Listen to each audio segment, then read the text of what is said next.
Seguimos en Mateo. Hemos estado en una larga trayectoria en Mateo. Y es muy importante porque Mateo, a pesar de lo que muchos ahora asumen, es la primera carta que tenemos en el Nuevo Testamento, el primero escrito. No fue Marcos como algunos quieren enseñar. De hecho, no tenemos en toda la historia de la iglesia ninguna teoría ni fuerte acerca de que Marcos fue escrito primero. Siempre fue Mateo por los padres de la iglesia. En la era patrística todos decían que Mateo fue primero. No fue hasta la Ilustración y la teología liberal que salieron y alta crítica que salieron teorías que Marcos fue primero, pero no tenemos ninguna evidencia ni bíblica ni histórica de eso. Y eso es muy importante porque Mateo fue la Biblia del Nuevo Testamento por muchos años para la iglesia. En los primeros años de la iglesia fueron constituidos mayormente por judíos. Y es por eso que se enfoca tanto Mateo en el reino de Dios. Se enfoca todo Mateo en el reino de Dios, porque ellos habían formulado un sistema teológico acerca del reino de Dios y el Mesías que se tenía que quebrar. Y de hecho, como hemos ya visto en las otras semanas, que Cristo está enseñando fuertemente en Mateo acerca de 2 siglos. ¿Se acuerdan de que hemos hablado mucho de la palabra siglo? El reino actual de Satanás. Satanás es el Dios de este siglo, según 2 Corintios 4, 3 y 4. Jesús enseña que Satanás es el príncipe de este mundo, de este siglo. Y este siglo es la antigua creación, el mundo en que vivimos, que está caído en el pecado. También el presente dominio de Satanás es este siglo. Y luego Jesús enseña que hay otro siglo, el reino de Dios, la nueva creación y el reino de Dios y el siglo venidero. Y Jesús enfatiza tanto en eso porque si ahora vamos aquí, vamos a ver cuál fue la escatología o el entendimiento de los últimos tiempos de muchos del pueblo de Jesús en su día. Ellos creían lo que ven ahora en la pantalla, los 2 siglos según el pueblo. Ellos creían en un reinado del Mesías, un dominio de Israel en una teocracia, en una nación bajo Dios, para vencer la maldad del mundo. Y en el tiempo de Jesús había muchos escritos acerca de un milenio, que el Mesías va a reinar por un milenio. Pero en cuanto a la futura gloria, ellos sí creían, excepto por los saduceos, en eso, en una resurrección. Ellos sí creían en nuevos cielos, nueva tierra, porque Isaías habla mucho de eso en Isaías 65, Isaías 11. Mucho de eso. Ellos sí creían en nuevos cielos, nueva tierra. Ellos sí creían en la resurrección, excepto por los saduceos. Pero en lo que estaban confundidos es este siglo. Y ellos hablaban de un milenio donde Cristo reina o Mesías reinará sobre todo el mundo, va a vencer a los enemigos. ¿Les parece familiar? Entonces, esto fue su idea. Ellos estaban de acuerdo con la futura gloria, nuevos cielos, nueva tierra, pero donde estaban equivocados fue aquí, y por eso rechazaron a Jesús.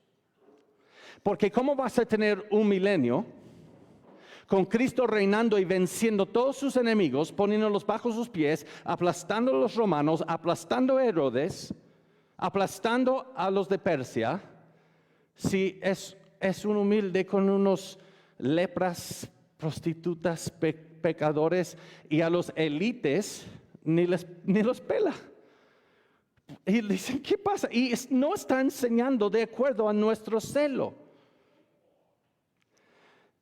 Por eso Jesús va a seguir enfocando en el resto de Mateo del presente siglo, y su plan para el presente siglo en Cristo es que haya un dominio de Dios sobre el corazón de su pueblo una vez malvado, la redención, el evangelio a todas las naciones.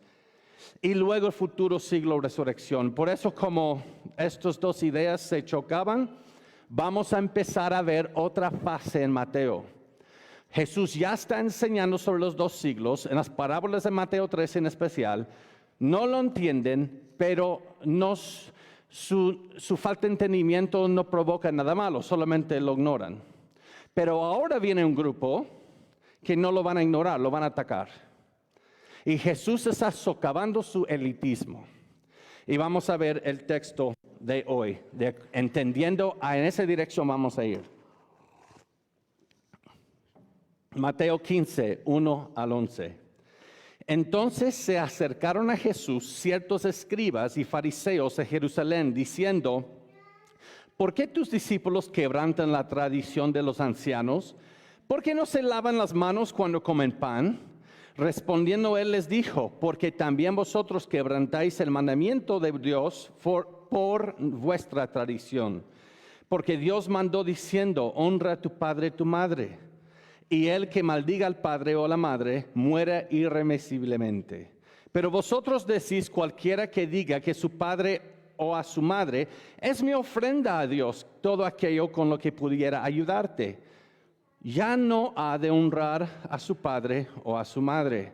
Así habéis invalidado el mandamiento de Dios por vuestra tradición. Hipócritas, bien profetizó a vosotros Isaías cuando dijo: este pueblo de labios me honra, mas su corazón está lejos de mí. Pues en vano me honran, enseñando como doctrinas mandamientos de hombres. Y llamando así a la multitud, les dijo: oíd y entended. No lo que entra en la boca contamina al hombre, mas lo que sale de la boca, esto contamina al hombre. Pues vayamos rápido al texto, parte por parte. ¿Cómo empieza Mateo 15, versículo 1? Empieza diciendo: entonces. Ustedes ya han seguido las prédicas de este domingo suficiente para saber que no puedes empezar una prédica diciendo por lo cual, por lo tanto, así que, entonces. Así que tenemos que ver por qué dice entonces, y eso nos va a ayudar a entender lo que está diciendo Jesús. En Mateo 14 vimos la muerte de Juan el Bautista y luego vimos alimentación de 5,000 personas, ¿se acuerdan de eso? Y luego Jesús camina sobre el agua. Y luego Jesús sana a los enfermos en Genezaret. Enormes cosas. Si yo fuera un fariseo, yo creo que yo le empezaría a buscar cómo atacar esas cosas. Pero en todo lo que vimos, ellos van a decir: pero tus discípulos no lavan las manos. Ustedes pueden ver aquí una falta de sinceridad.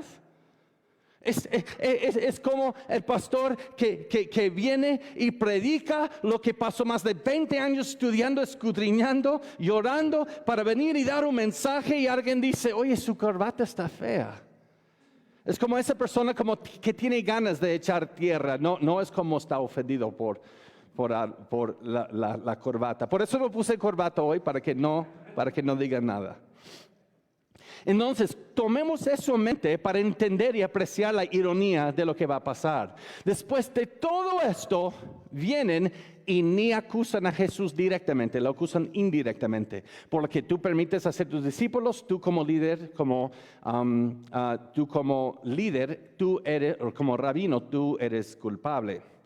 Entonces ni se atreven a ir directo a Jesús, lo quieren agarrar así por sus discípulos. Y dice, entonces después de todos estos eventos, se acercaron a Jesús ciertos escribas y fariseos de Jerusalén, diciendo: ¿por qué tus discípulos quebrantan la tradición de los ancianos? Ahora noten aquí, ¿por qué no lo acusan de quebrantar la palabra de Dios? Hay leyes en el Antiguo Testamento de lavarse. Entonces, ¿por qué no se atreven? Porque no son tontos. No hay una ley en el Antiguo Testamento que dice que tienes que lavarte las manos siempre que comes. Veamos lo que pasa aquí. La respuesta de los fariseos es que digan: nosotros vemos la búsqueda de desacreditar a Jesús y sus discípulos ahora. Su intención muestra su renuencia de someterse al reino de Dios. En otras palabras, ellos están bajo los fariseos, su grupo elitista que compartirán por 1000 años con el Mesías. Y viene alguien que hace todo lo que debe hacer el Mesías, y él no está diciendo: voy a ponerme aquí con los élites. Se está humillando, está sanando a los pecadores. Y ellos lo van a ver como desacreditarlo. Estos fariseos y escribas tenían su prestigio ante el pueblo. Nota que no dice saduceos. Así que ellos creen doctrinalmente casi igual a Jesús. en muchas cosas. Y no soportan que la gente se sombra de otros. Jesús sabe lo que están rechazando es el reino de Dios, ya que desafía tanto a sus ambiciones nacionales como su jerarquía clerical. Entonces se acercan a Jesús con ciertos escribas y fariseos de Jerusalén diciendo: ¿por qué tus discípulos quebrantan la tradición de los ancianos? ¿Por qué no estás jugando nuestras reglas? Notemos que no acusan a los discípulos de quebrantar a la palabra, sino las tradiciones de los ancianos. Sus doctrinas de hombres les daban un sentido de control del pueblo. Ellos habían acumulado tantas tradiciones orales que tenían al pueblo sabiendo porque no lo pueden cumplir. Y eso es una parte de control sobre el pueblo. Ahora, ¿qué es esta tradición de hombres, de los ancianos? Cuando estábamos en el Sermón del Monte ya les había explicado eso un poco. Lo que después se conocerá como Mishnah, en su tiempo solo fue oral, tradición oral. El judaísmo tiene una Torah oral, que es una tradición que explica lo que significan estas escrituras, la ley, y cómo interpretarlas y aplicar las leyes. Los judíos ortodoxos creen que Dios enseñó esta Torah oral a Moisés y otros, pero esta Torah no empieza hasta unos siglos antes de Cristo, cuando se forma el grupo de los fariseos. No fue dado a Moisés. Esta tradición se mantuvo solo en forma oral hasta aproximadamente el siglo II después de Cristo, cuando la ley oral fue compilada y escrita en un documento llamado Mishnah. Así que ves cosas en la Mishnah del tiempo de Jesús y después porque fue acumulando de manera oral. Durante los siguientes siglos se escribieron comentarios adicionales sobre la Mishnah en Jerusalén y Babilonia. Estos comentarios adicionales se conocen como Guemará. La Guemará y la Mishnah juntos se conocen hoy como Talmud. Si has escuchado la palabra Talmud. Esto se completó en el siglo V después de Cristo. Pues esto es una línea de tiempo. Desde Adán hasta Moisés no tenemos palabra escrita por Dios. Dios se revela a su pueblo en el desierto con Moisés. Y desde Moisés tenemos profetas después de él hasta unos 400 años antes de Cristo y se cierra la revelación de Dios. Entonces la ley oral de los hombres empieza un poco después que se cierra la revelación. Y lo interesante que incluso en los libros apócrifos, que son libros escritos entre el final del Antiguo Testamento y el Nuevo Testamento, esos mismos libros dicen esto no es palabra de Dios. Dios no ha hablado desde entonces, desde Segunda de Crónicas y ese tiempo. Pero muchos hoy el romanismo trata de ahora incluirlos en el canon de las Escrituras, pero si los lees, dicen que Dios no ha mandado profeta, así que ellos mismos desacreditan a sí mismos. Pues lo mismo, esta ley oral empieza con la formación de los fariseos un poco antes de Cristo. Empieza a acumularse unas tradiciones orales y Jesús no está obedeciendo a estas tradiciones. En otras palabras, tienes la ley de Dios para su pueblo. Muy bien. Y luego de ellos sale un grupo de élites que se llaman fariseos y escribas. Y ahora, ¿cómo vas a mantener tu posición elitista por encima de este pueblo? Hay que controlarlos. Entonces empiezan a formar la ley oral de los hombres, lleno de ambigüedad, de cosas tontas, de hecho, a veces. Les voy a dar un ejemplo. Un folclore judío pregunta, esto es de este tiempo oral. Un hombre cuida sus gallinas, el día de reposo, una de sus gallinas pone un huevo. ¿Se permite o no se permite comer el huevo? ¿Se involucró labor o no? Respuesta: si un hombre criaba pollos con el propósito de producir huevos y ponían huevos en el día de reposo, se involucró labor. Así que comer el huevo es quebrantar el día de reposo. Pero si es que cuidaba pollos con otro propósito y resulta que ponían huevos en el día de reposo, no se involucró labor. Se puede comer los huevos y quebrantar el día de reposo. Hasta que ahora tenemos pobres gallinas bajo la ira de Dios por haber trabajado en el día de reposo. Ustedes pueden ver la ambigüedad, pero ¿por qué vas a llegar a ese extremo hasta a juzgar a gallinas? Porque eso te da control sobre el pueblo. Eso protege, encapsula tu elitismo. Y Jesús va a venir y quebrantar esto de una manera fuerte. Entonces, hay que quitar la ley de Dios de su pueblo y ponerlo encapsulada dentro de un control elitista. Pero noten, como pueden ver en la diapositiva, que la ley de Dios no está por encima de la ley oral. Les voy a decir por qué. Un ejemplo, uno que vivió alrededor del tiempo como de la segunda generación después de los apóstoles, como de la edad de sus hijos. El rabino Eliezer ben Hyrcanus dijo: el que expone las escrituras en oposición a la tradición no tiene una parte en el mundo venidero. Entonces, ¿cuál tiene autoridad para ellos? La tradición oral no es para explicar la palabra y ahora va encima de la palabra. ¿Ok? En esto es el contexto en que Jesús está. ¿Pueden imaginarse ser Cristo ante esta gente, ante este pueblo?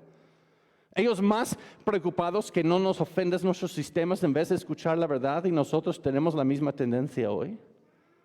Mira, entonces en Mateo 5 Jesús va a desafiar a la ley oral. Cuando dice, también fue dicho, ahora va a citar la ley. ¿Ustedes han escuchado a alguien decir que el evangelio de Jesús y el evangelio de Pablo son dos distintos? Yo he escuchado eso de vez en cuando, la gente decir. Sí, perdón, eso es completamente ignorante, no solamente es ignorante, es herejía. Jesús no está descartando la ley de Dios, la está explicando. Por ejemplo, también fue dicho, cualquiera que repudie a su mujer, dele carta de divorcio. Pero yo os digo que el que repudia a su mujer, a no ser por causa de fornicación, hace que ella adultere, y que se casa con la repudiada comete adulterio. Jesús está citando de Deuteronomio 24, 1 a 2. Cuando alguno tomare mujer y se casare con ella, si no le agradare por haber hallado en ella alguna cosa indecente, le escribirá carta de divorcio, se le entregará a su mano, la despedirá de su casa, y salir de su casa podrá ir a casarse con otro hombre. Entonces Jesús está, mira, esta palabra indecente quiere decir desnuda, indecencia, indecente, desnudez. ¿Ustedes están entendiendo lo que significa esta palabra? Está hablando de un pecado sexual, fornicación, adulterio. Entonces lo que pasa en el día de Jesús, en la ley oral, que después se conocerá como Mishnah, ellos veían esa palabra y ellos decían, mira, esto es de la Mishnah, Gutín 90a. Puede divorciarse de su esposa incluso si ella quemó su plato de comida, como se dice, y ahora van a ellos citar la ley, porque ha encontrado algo indecoroso en ella. En otras palabras, si te llega la mujer con la tortilla quemada, ahora voy con la vecina que tiene 18 años. ¿Ustedes creen que de eso se trató de Deuteronomio? No. Entonces Jesús viene, esto se empeora después. Después de Cristo, el rabino Akiva ben Yosef, que está cuando escriben en Mishnah, el Sermón del Monte, el que está en medio de ese tiempo, él dice, incluso si encuentra otra mujer que es más bonita que ella, puede divorciarse. Como se dice, si sucede algo en ella, si sucede que ella no encuentra ningún favor en sus ojos. Pero el problema es que están quitando toda la frase preposicional de la ley que dice, no, si ella no te agrada, ¿por qué ella ha fornicado? Y ellos quitan esa frase preposicional y dice, hasta si la vecina es más bonita, adelante. Entonces ustedes pueden ver que esto es peligroso, muy peligroso. Entonces Mishnah, cualquier cosa que no te agrada es lo que significa la ley para divorciarte. Jesús viene y dice, pero yo os digo. En otras palabras, el autor de la palabra de Dios va a interpretar la palabra de Dios. Que el que repudia a su mujer, a no ser por causa de fornicación, hace que adultere. Jesús está interpretando la ley para ellos. Así que adulterio. En otras palabras, ambos dicen lo mismo. El divorcio se puede hacer por indecencia, pero el Mishnah dice, cualquier hombre que se moleste con su mujer puede dejarla. Jesús dice, no, a menos que el caso sea adulterio, el matrimonio permanece.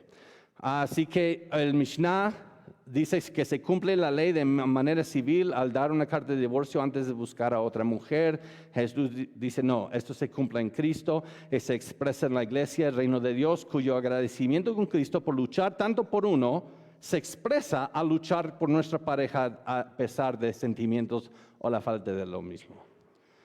Pues, eso vimos en Mateo 5. Ahora vamos a tener otro encuentro aquí.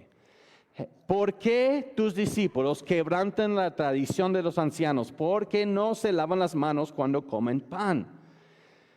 Ahora, la ley de Moisés exige lavamientos para la purificación de varios tipos de impurezas ceremoniales, especialmente de los sacerdotes que sirven en el santuario. Eso está en Éxodo 30, 18 a 21, en Levítico 22, 4 a 7. Pero no demanda lavarse la mano antes de cada comida. Así que los discípulos no están quebrantando la ley. Los fariseos consideran que la ley oral tiene la misma autoridad que la ley escrita. Esto es por la Biblia de Estudio de la Reforma, en el cual yo agrego, después ellos creen que tiene más autoridad que la ley, y se los he demostrado. Pues, eso fue la pregunta, y aquí vamos a ver la respuesta de Jesús. Respondiendo, Él les dijo, ¿por qué también vosotros quebrantáis el mandamiento de Dios por vuestra tradición? Entonces Jesús señala que sus discípulos no quebrantan la ley por no someterse a las tradiciones de hombres. Sin embargo, los fariseos y escribas quebrantan la ley con sus tradiciones humanas porque contradicen la ley. Sus tradiciones contradicen la ley de Dios. ¿Por qué con sus tradiciones quebrantan el mandamiento de Dios? ¿Cómo que estas tradiciones están quebrantando la ley? Vamos a ver, versículo 4. Porque Dios mandó diciendo, honra a tu padre, tu madre, y el que maldiga al padre o la madre, muera irremisiblemente. Pero vosotros decís, cualquiera que diga a su padre o su madre, esa es mi ofrenda a Dios, todo aquello que pudiera ayudarte. En otras palabras, sus padres ya ancianos, necesitados, dice, yo te daría, pero yo le voy a dar mejor ofrenda a Dios. Él es más importante, su reino es más importante que tú. Ya no ha de honrar a su padre y su madre. Así habéis invalidado el mandamiento de Dios por vuestra tradición. Ok, por favor, pueden prestar mucha atención a lo que sigue, porque podemos perder un detalle que Jesús puso aquí que tenemos que extraer. Podemos llegar a una mala conclusión nosotros aquí. La ley manda a que honremos a nuestros padres. ¿Estamos de acuerdo? Noten esto. La ley no dijo que tienes que sostenerlos económicamente. La ley no dice explícitamente que les apoyemos económicamente. Solo dice honra a tu madre y tu padre. Entonces, ¿qué es lo que estamos viendo aquí? Por ende, la aplicación práctica de la palabra de Dios se requiere de interpretación del significado implícito. Esto es tan importante, porque hoy mucha gente, ¿qué dicen de acuerdo a lo que dijo Jesús aquí? Pues entonces, yo no necesito pastor, yo no necesito maestro, yo no necesito tradiciones de hombres, yo tengo a mi Diosito y a mí y a mi palabra de Dios. Yo no necesito una membresía en una iglesia, porque eso es hacer lo mismo que los fariseos, tradiciones de hombres. Pero noten aquí, Jesús está haciendo algo muy, muy inteligente aquí. Y muchas veces lo perdemos por leer rápido. Mis hermanos, no es tradición de los hombres enseñar las verdades implícitas en un texto, como una membresía, una confesión de fe. Eso es necesario. Jesús no está en contra de eso. Él dice que cuando tu interpretación sale de lo que está implícito en el texto, porque no hay ley que dice apoya económicamente a tus padres en vez de darlo como ofrenda. En otras palabras, aún necesitan maestros para enseñar lo que está implícito en la ley. Sigamos viendo eso.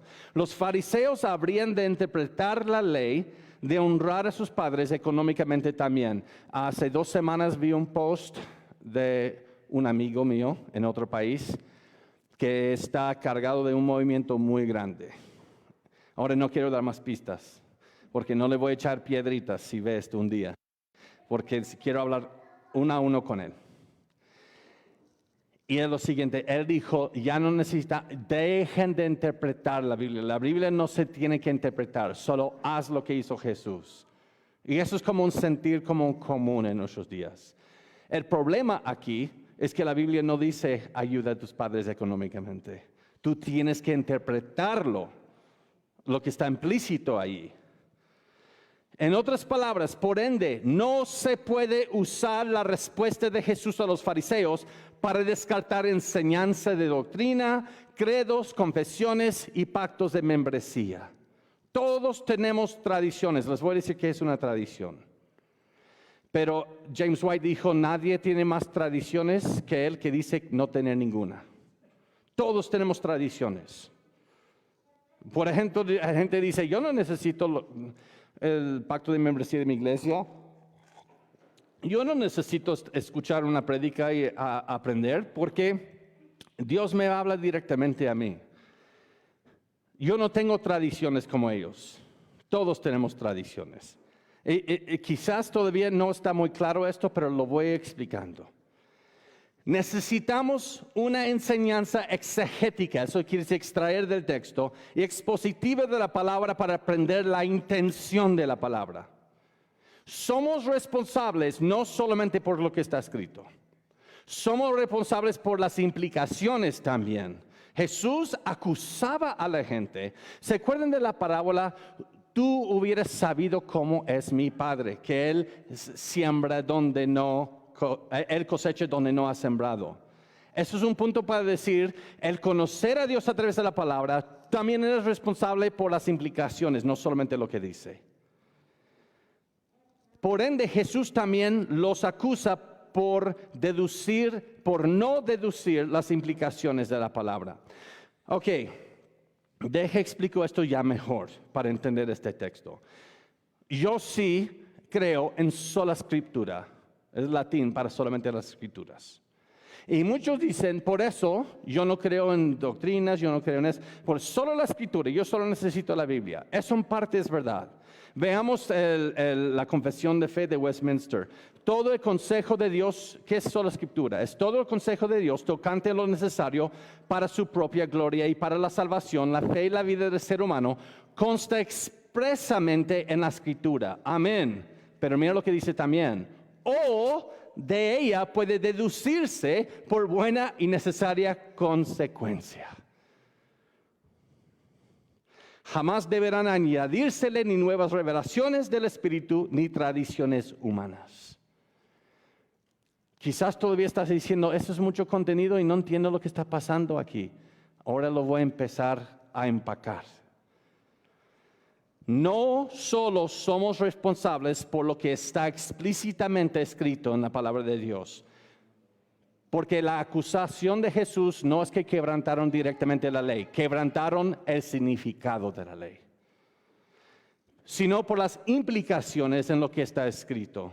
No debemos agregar tradiciones humanas, sino vivir de acuerdo con las implicaciones. Sola escritura significa que la palabra es la única autoridad infalible para la vida cristiana en la iglesia, pero no es la única autoridad para la iglesia. Dios puso también obispo, pastores, que estos dos, a veces ustedes ven en la historia de la iglesia, empezaron a desarrollar un obispo, muchos pastores bajo él. Sí, eso no es bíblico. La palabra para obispo y pastor o anciano es intercambiable en el Nuevo Testamento, es lo mismo. Pero por eso Dios dio gente con dones a la iglesia y autoridad en la iglesia local, porque la escritura no es la única autoridad, es la única autoridad infalible. Y es por eso que yo puedo decir, Pastor Mario, algo que se está predicando, mira, con mucho respeto, yo creo que hay un problema si lo hago con mucho respeto en privado, porque su autoridad y mi autoridad es falible, pero aún permanece como autoridad en la iglesia.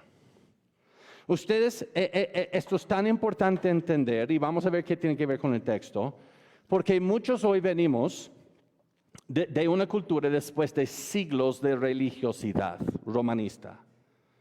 Y debido a sus tradiciones humanas y dogmas, que vamos a ver qué es un dogma y una doctrina, debido a eso, nos hemos saltado al otro lado. Entre yo y Dios, yo no tengo que someterme a ningún pastor, ninguna iglesia, no, yo no creo en confesiones. Catecismo, eso es de católicos. No, el primer catecismo se hizo en Alemania por los reformadores. No tenían catecismo en la iglesia católica romana antes. Pero yo no quiero una membresía, una confesión de fe. No, solo yo en la Biblia. Perdón, mis hermanos. Pero la Biblia no te dice lo que está implícito allí. Por eso Dios dio autoridad falible, pero autoridad para predicar y enseñar estas verdades a la iglesia. Así que la escritura, escúcheme muy bien para que no haya malentendido, las escrituras no son la única autoridad, solo son la única autoridad infalible que Dios ha dado a la iglesia. Una implicación de honrar a los padres es el apoyo financiero, especialmente en su vejez. Por ende, Cristo no está denunciando interpretaciones implícitas para la práctica del texto, y esto es la definición de una tradición. No está denunciando tradiciones. Por eso en debates a veces a un evangélico lo come vivo un erudito católico. Porque yo puedo también comprobar de las cartas de Pablo y de los evangelios que la iglesia tenía tradición. Pero la tradición es lo implícito del texto, no de humanos. Allá es donde se equivoca uno. No siguen, por ende, Cristo no está denunciando tradiciones que traten con las interpretaciones implícitas para práctica del texto de la palabra de Dios. Como si el pastor Mario enseña en la iglesia, hay que apoyar a tus padres, especialmente en su vejez, porque dice la palabra, honra a tu padre y tu madre. Lo que acaba de enseñar es una tradición, porque es implícito del texto, no explícito. Pero Jesús está denunciando las tradiciones humanas que no vienen de la palabra de Dios. Ahora, ¿cuándo es una tradición antibíblica? ¿Cuándo es de los humanos? Cuando las tradiciones no siguen el significado del texto. O cuando se agregan muchas reglas innecesarias, y eso se llama legalismo. O cuando las tradiciones contradicen la escritura. Aquí es lo que Jesús está denunciando. Mira lo que dice después en Mateo, en 23:4. Hablando de los fariseos, porque atan cargas pesadas, legalismo, y difíciles de llevar, y las ponen sobre los hombros de los hombres, pero ellos ni con un dedo quieren moverlas. Eso se llama hipocresía. Los fariseos hacen tantas reglas ambiguas que ellos mismos ni intenten cumplir, pero es para controlar al pueblo y preservar su elitismo, esperando el Mesías, que ellos compartan el trono con él por 1000 años. Y luego la resurrección después. Por eso, si seguimos en el texto, estamos en la segunda parte del versículo 7. Hipócritas, bien profetizó de vosotros Isaías cuando dijo, este pueblo de labios me honra, mas su corazón está lejos de mí. Jesús está citando Isaías 29, 13 a 14. Veamos.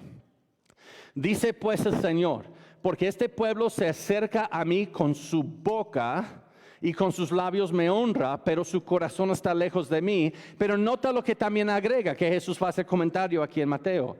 Y su temor de mí no es más que un mandamiento de hombres que les ha sido enseñado.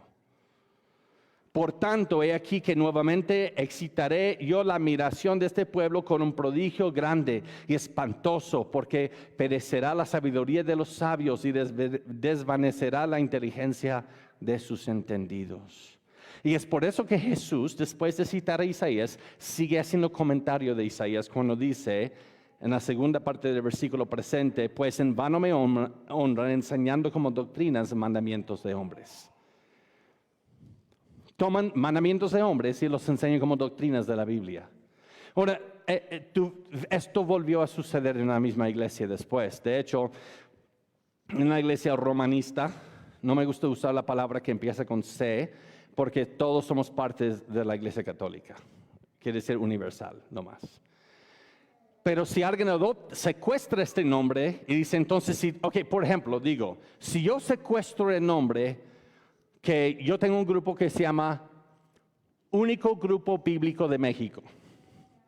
Y luego digo, Pastor Mario, ¿no eres de mi grupo? Entonces no eres bíblico en México. Secuestré el título para decir que si no es de mi grupo, no eres bíblico. Es lo mismo aquí. No me gusta la palabra usar católica porque eso quiere decir universal. Entonces yo prefiero en el seminario, en clases, decir romanistas. ¿Ok? Y en el grupo romanista se empezó una mezcla a través de los siglos después de Cristo, una mezcla de doctrinas de hombre y la palabra. También hay muchas cosas que son doctrinas de la palabra, pero los mezclan con doctrinas de hombre. Pero ellos van más allá que lo que Jesús advierte aquí. Toman un paso más allá que los fariseos nunca tomaron. Ellos agregan por encima dogma. Ahora, ¿qué es la diferencia entre doctrinas y dogma entre los romanistas? Doctrina es una enseñanza oficial del romanismo, pero no es explícitamente necesario para la salvación. Tú puedes ser un buen romanista y no aceptar todas las doctrinas del romanismo. Pero si no te sometes a una dogma, no hay salvación. Es la diferencia. Ellos han puesto por encima de los fariseos, lo que hicieron fariseos, y empezaron a poner dogmas. Si tú no te sometes a toda dogma, no eres católico y no eres salvo. Fuera. Y es la diferencia entre los dos. Ahora estamos hablando después de Cristo. Les voy a compartir un par de dogmas de los más recientes. Dogma, uno que se llama la Concepción Inmaculada, que se hizo dogma en 1854. Desde el año 1854, si tú no crees que María nació de la misma manera que Jesús, que no tuvo papá, que el Espíritu Santo también entró en su mamá, y ella fue concebida de una manera inmaculada como Jesús, no eres salvo. Desde el año 1870, infalibilidad papal. Si tú crees que cuando el Papa habla de la silla o ex cátedra, si tú no aceptas eso, no eres salvo. Ex cátedra, si voy al catecismo católico, dice, el pontífice romano, el Papa, cabeza del colegio de obispos, goza por razón de la asistencia divina que se le prometió en el bienaventurado Pedro, de la infalibilidad que el divino Redentor quiso otorgar a su iglesia para cuando éste definiera alguna doctrina acerca de la fe y la moral. Si el Papa ahora toma ex cátedra, la silla de hablar a la iglesia sobre la moral, lo que él dice está al par con la palabra de Dios. Okay. Eso es ex cátedra. También otra dogma, la última, 1950, se agregó la dogma de Asunción de María, que María no murió, que ella también ascendió como Jesús a las nubes. Si no crees en esto, desde 1950 no eres salvo. Ustedes pueden ver el peligro de esto. Estás controlando la mente de todos bajo amenaza. Así que Jesús advirtió en contra de esto, hubiéramos sabido mejor. Las Escrituras son para revelar la gloria del Evangelio de Cristo al perdido y exaltar a Cristo al instruir al pueblo redimido sobre su Dios y sobre su deseo, el deseo de Dios, de relacionarse en comunión con su pueblo. No son para poner a gente bajo tus pies. Ese es el elitismo de que se trata este texto. Solo la palabra convierte al alma, mis hermanos. No, ninguna tradición de hombre puede convertir el alma. Las tradiciones de hombres esclavizan el alma a la desesperación y bajo el yugo de un emperador que lleva una cruz en su gorra. El Salmo 19:7 dice: la ley de Jehová es perfecta, que convierte el alma. Oye, si a mí se me ocurre inventar una tradición humana, ¿eso te puede convertir el alma? De ninguna manera. El testimonio de Jehová es fiel, que hace sabio al sencillo. Ahora, al estudiante de teología, quizás ahora va a encontrar un problema con este versículo. El Nuevo Testamento dice que la ley mata. ¿Cómo puede convertir el alma si solo te condena? Y si tú no ves toda la Biblia apuntando a Cristo, aquí no tienes respuesta. Por eso Pablo dice en Gálatas 3:24, de manera que la ley, ¿sabes cómo convierte el alma? De esta manera, ha sido nuestro ayo para llevarnos a Cristo. Así convierte el alma. A fin de que fuésemos justificados por la fe, no por la ley, no por las obras de la ley.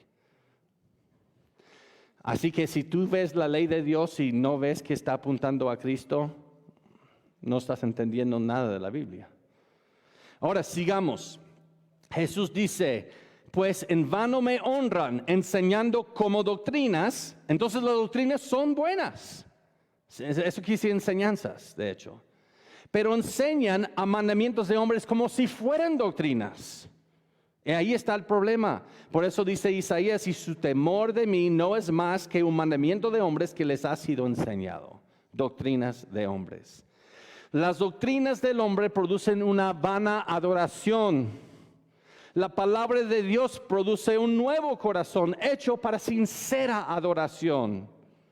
Pues vamos a los últimos 2 versículos del texto de hoy. Y llamando así la multitud les dijo, oíd y entended. No lo que entra en la boca contamina al hombre, mas lo que sale de la boca, eso contamina al hombre. Y ahí termina nuestro texto hoy. No fue muy largo.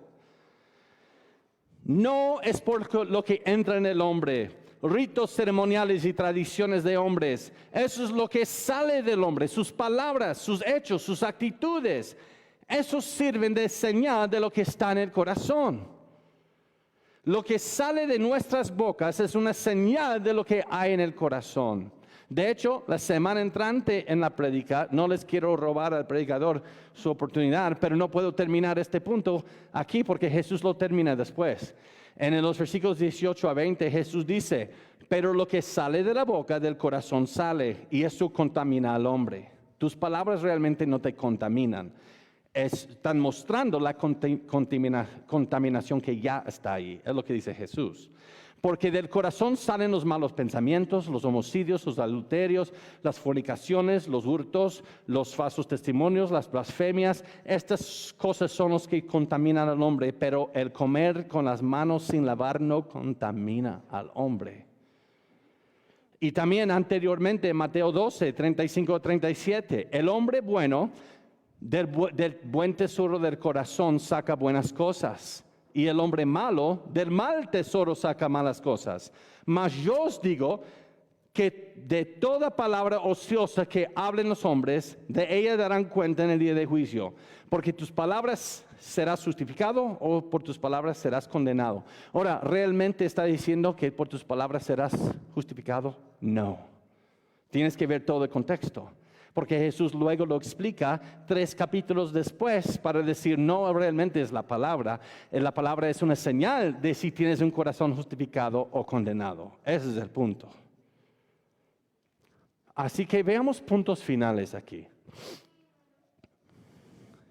Mis hermanos, no consideremos esto a un nivel superficial. En el reino de Dios, la adoración procede de un nuevo corazón, no del elitismo a poner a gente bajo tus pies para reinar por 1000 años con el Mesías. No de la acumulación de prácticas superficiales que presumen abstinencias huecas o acumulan prácticas piadosas observables. Y ahora no estamos hablando de romanistas, Esto habla directamente a la iglesia evangélica.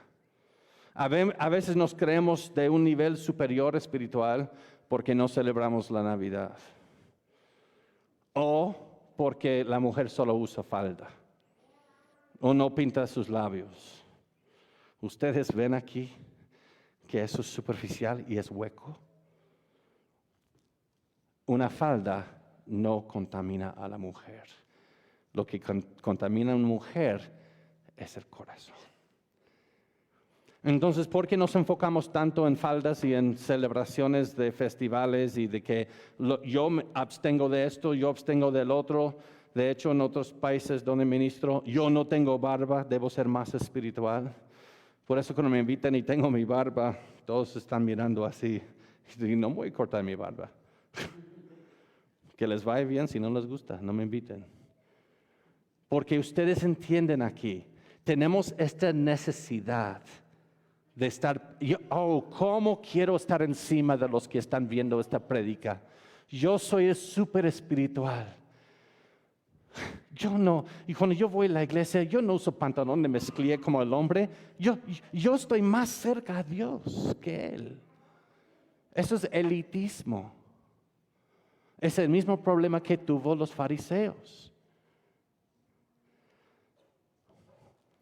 Nuestro lugar en el reino de Dios no se establece por subir a una plataforma de prestigio en la iglesia o ante la comunidad y familia. Nuestro lugar en el reino de Dios no se establece por abusar de otros después de habernos forjado una élite en unos más cercanos a aquellos de reputación o de influencia. Ustedes saben muchas veces en la iglesia, espero que no es verdad aquí, no lo he visto. Espero que no sea verdad para los que están en casa o en otras iglesias, donde los líderes tienen su grupo, su escuadrón, ¿verdad? Sus guardaespaldas parecen. Y solo ellos siempre andan con ellos. Y luego cuando viene alguien humilde y se acerca a todos como, oh, ¿cómo estás, mi hermanito? Como que te acercas a la élite. Mis hermanos, no agregamos cosas ambiguas por encima y quitando la ley del Dios de su pueblo. Cosas ambiguas, cosas superficiales. Al igual a los fariseos, a veces ignoramos todo lo que Dios está haciendo entre nosotros y nuestra iglesia y buscamos un detalle para quejar o criticar. ¿Ustedes tienen idea lo que tienen en esta iglesia? ¿Tienen idea? Y sí lo voy a presumir porque me estoy gloriando en el Señor. Si fuera yo el pastor, no lo dijera así. No soy el pastor, así que yo lo puedo decir. Porque no es autogloriar, yo no soy el pastor. Ustedes tienen predicación expositiva. Tienen instituto teológico. Tienen grupos. Tienen cuidado. ¿Y ustedes saben en Latinoamérica el promedio de las iglesias que tienen eso?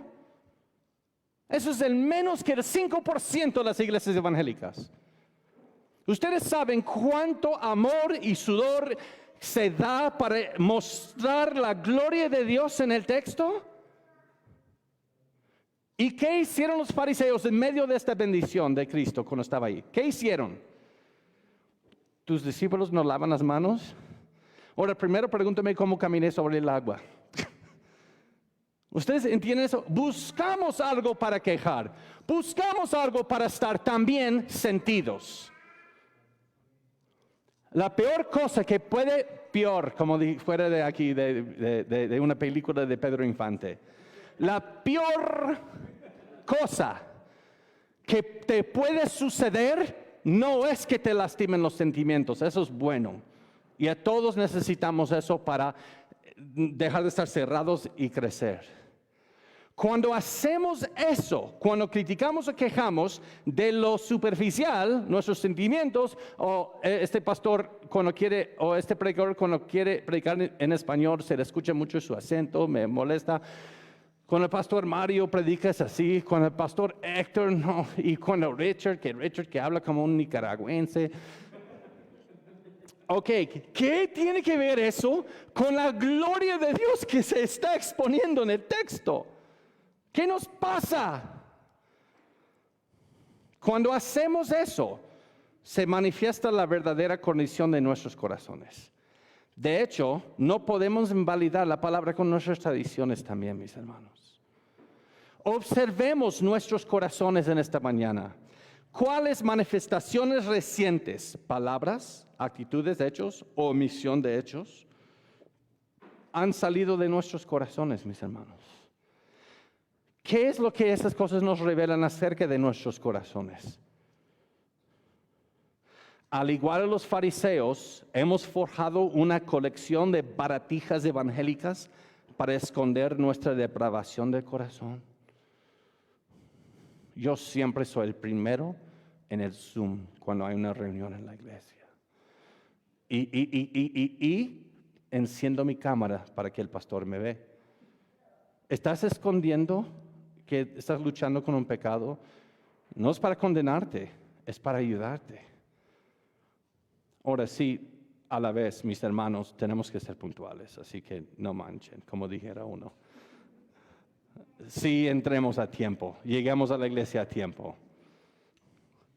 Creo que todos, mis hermanos, esta es la sinceridad aquí.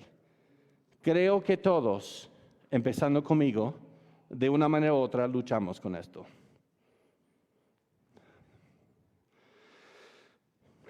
Mira, yo tengo más años de seminario que Richard, así que ¿quién se cree él para hacerme esta pregunta sobre lo que yo enseñé? Aunque nunca se lo dijera, ¿eso está en el corazón?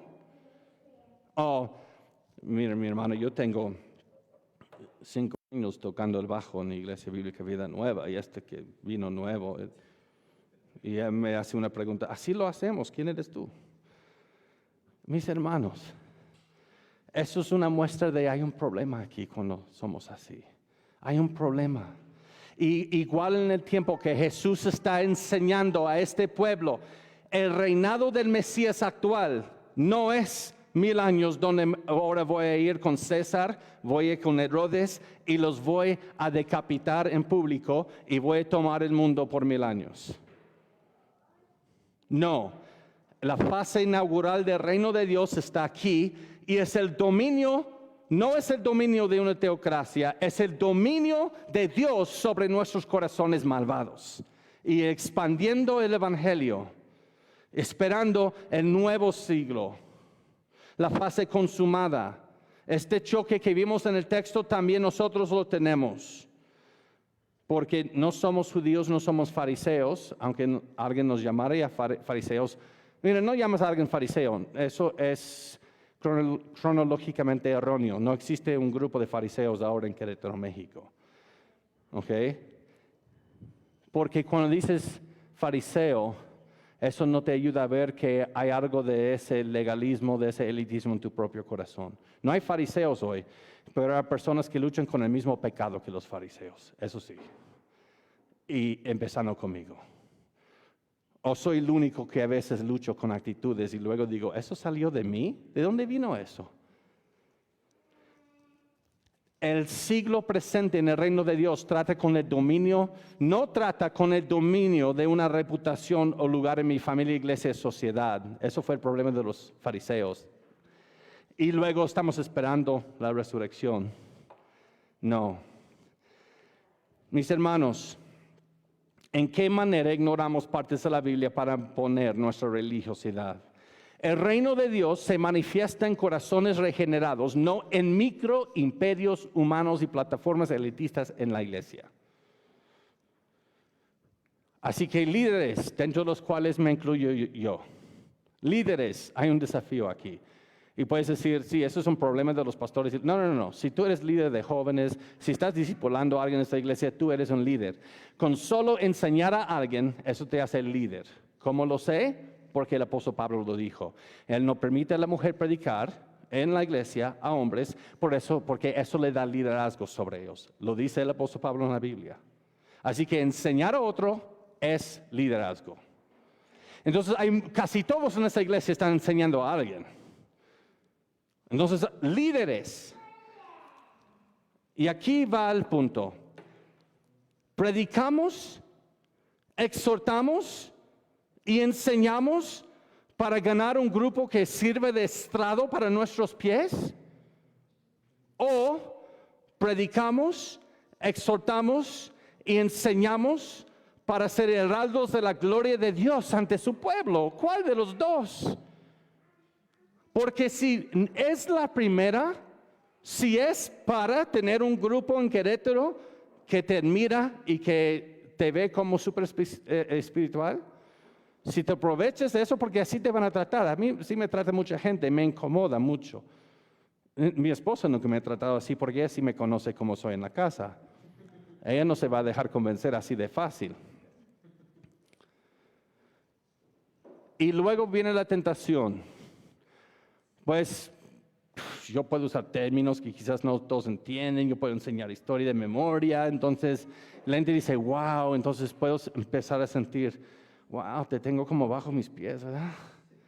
Aunque nunca lo dijera uno, así puede venir la tentación.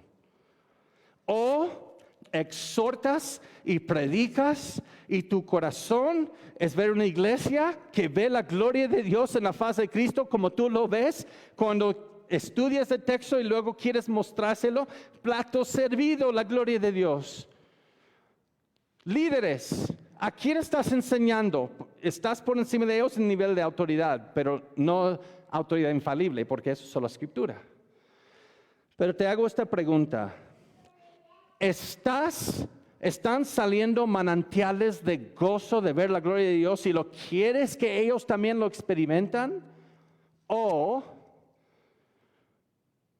tu entendimiento del texto y tus estudios y tu lugar está formando una bonita brecha entre tú y ellos en el cual te estás gozando? Puede que alguien diga, gracias a Dios no soy líder en este momento.